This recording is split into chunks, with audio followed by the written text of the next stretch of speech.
Last story is of a king and his two sons। एक राजा था, राजा के दो पुत्र थे।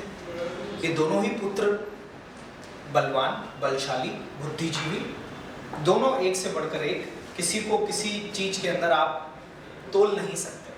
दोनों की उम्र भी बराबर थी, दोनों ट्विंस थे, तो उम्र के हिसाब से भी आप बड़ा कम फर्क दोनों में था। ये राजा चक्रवर्ती सम्राट थे। इनके सामने अभी दुविधा कि अब जब मैं रिटायर हो रहा हूं तो मेरी जो राजगद्दी है वो दोनों में से किस पुत्र को दी जाए। तो पास ही में एक आश्रम था, उस आश्रम में एक आचार्य थे। उन आचार्य के पास जाके राजा ने अपनी दुविधा बताई कि आचार्य जी बड़ा परेशान हूँ, मेरे दो पुत्र हैं, दोनों ही बुद्धिजीवी, दोनों ही बलशाली, दोनों के अंदर इक्वल टैलेंट। अब मैं इसमें कंफ्यूज हूँ कि पहले पुत्र को कि दूसरे पुत्र को, किसको मैं अपनी राजगद्दी सौंपूं। आचार्य बोलते हैं कि कल सुबह इन दोनों पुत्र को मेरे पास भेज देना, कल शाम तक मैं बता दूंगा दोनों में से किसका राज तिलक किया जाए। दोनों पुत्र अगले दिन महाराज के आश्रम पहुंचते हैं।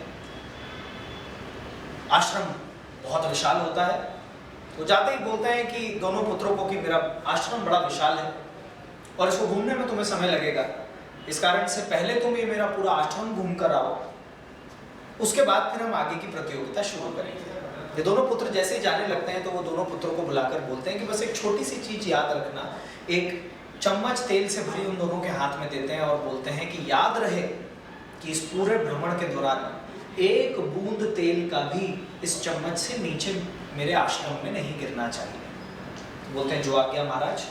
सुबह से शाम हो जाती है उस आश्रम को घूमने में। शाम में दोनों पुत्र वापस लौटते हैं।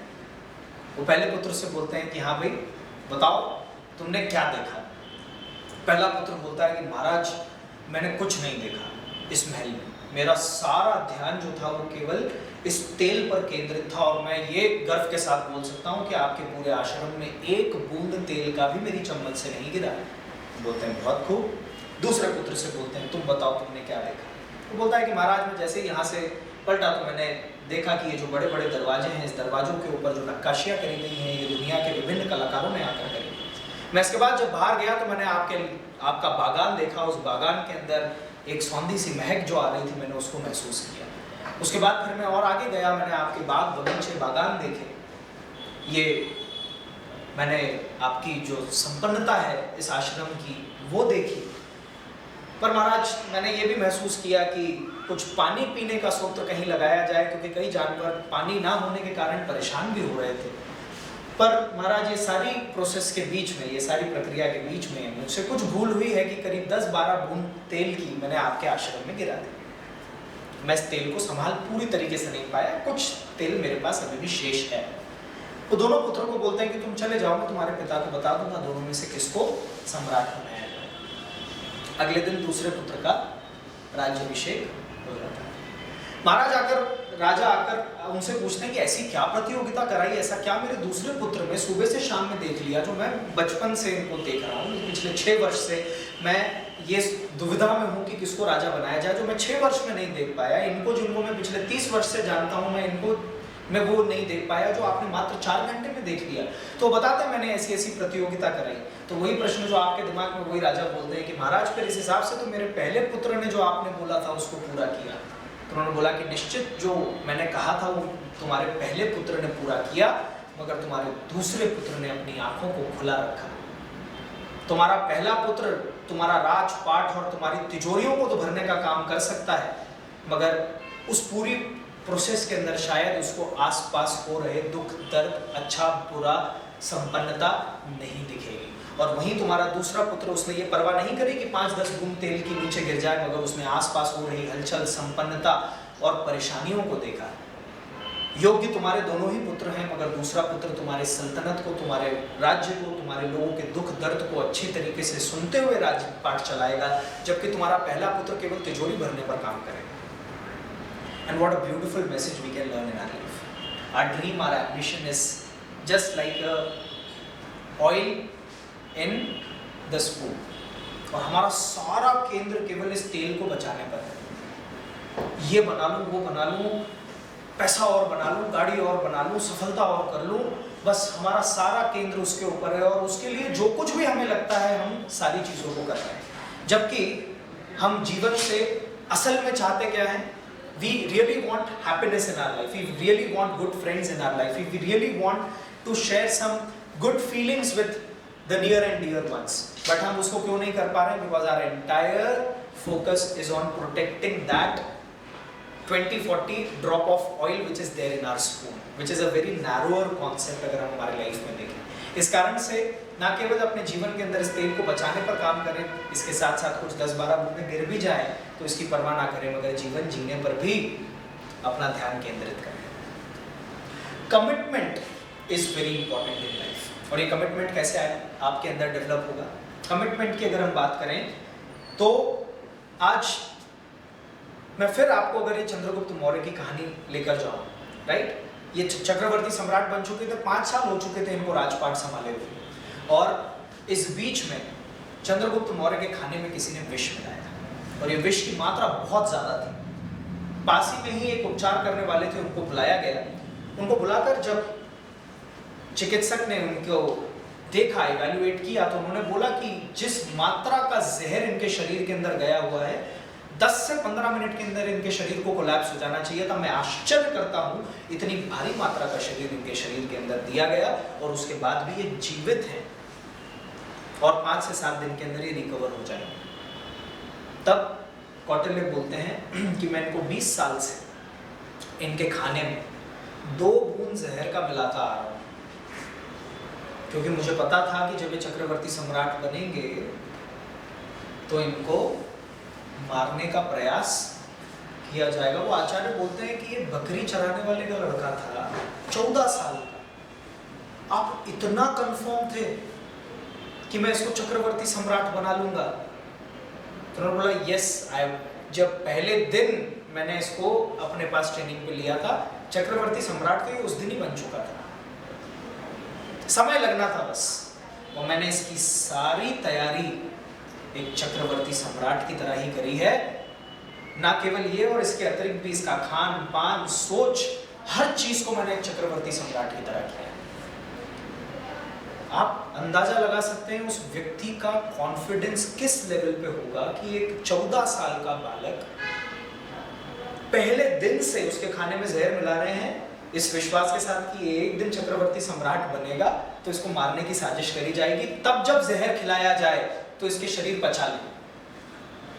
This was the level of vision which this person was having in life, and this is the level of कि इसका 5% भी अगर हम हमारे जीवन के अंदर विजन और उस विजन के ऊपर कॉन्फिडेंस, विजन लाना बड़ी बात नहीं है, ऊंचा सोचने में क्या लगा, उस ऊंचा सोचने पर काम करना इज वेरी इंपॉर्टेंट। आप अगले 20 साल में जो बनना चाहते हो ना, अगर उसी तरीके से आप अपना तौर तरीका, आपकी सोच कि जो मैं 20 साल में अचीव करना चाहता हूं, मैं आज वैसा बनने की कोशिश करूं, मैं आज वो पात्रता अपने अंदर लाने की कोशिश करूं। जिस दिन आपने इस पैरामीटर पे काम करना शुरू कर दिया, no one can stop you from attaining success.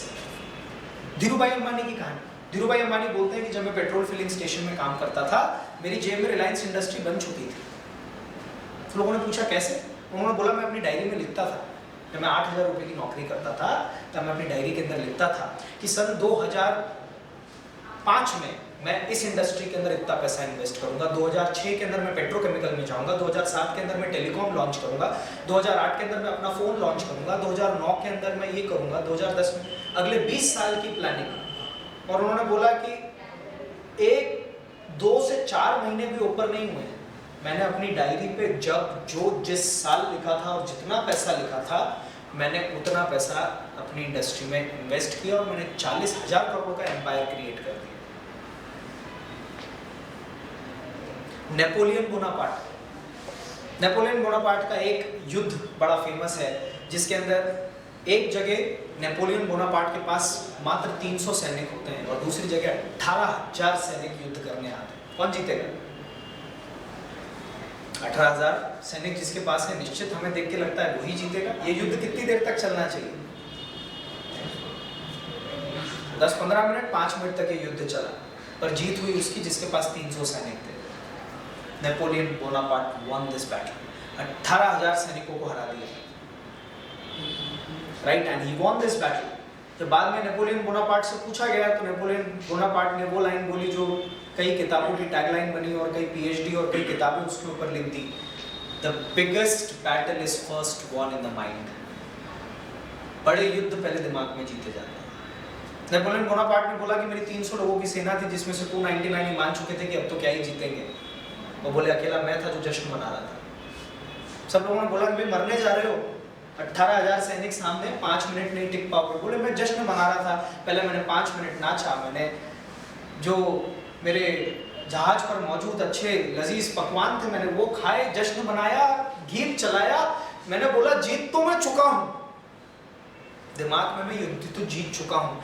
बोले युद्ध दिमाग में जीतने के बाद जब मैं युद्ध भूमि पर गया, जीते हुए युद्ध को क्या जीतना, जीत तो उसके बाद मिलनी ही थी। This is the kind of mindset which these people have, कि बड़े युद्ध पहले दिमाग में जीते जाते हैं।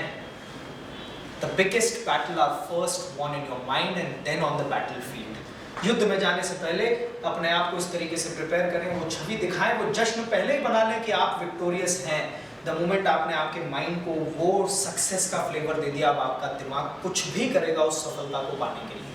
And this is how from these 3 stories we can learn in life that first fulfill your commitment, second ऊंचा देखो, और तीसरा उस ऊंचा देखने के लिए पात्रता पैदा करो। And this is how you can lead in your life. Moving on with the next session,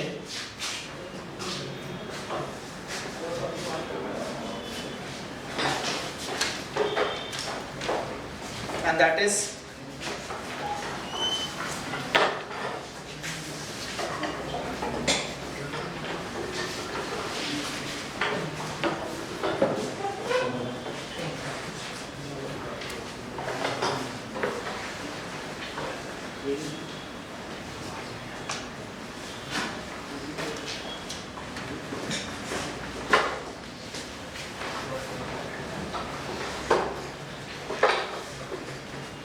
that is brain working principle, right?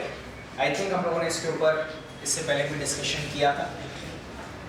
मैं कोई भी मैकेनिज्म को, किसी भी अगर प्रोसेस को अचीव करना चाहता हूँ, राइट, या मैं अगर चाहता हूँ कि ये पर्टिकुलर जो फैन है, ये फैन को जब मैं एक सर्टेन स्पीड पे लेकर जाऊँ तो वो एक सर्टेन स्पीड को अचीव करे, राइट? तो इसके लिए क्या 2 चीज़ें समझना मेरे लिए ज़रूरी है। एक तो मुझे समझना होगा कि इसका इलेक्ट्रिसिटी का सप्लाई कहाँ से आ रहा है, सेकेंड मोस्ट इम्पॉर्टेंट थिंग, ये मोटर इसकी किस तरीके से काम करती है। ये 2 चीज़ें अगर मुझे पता है तो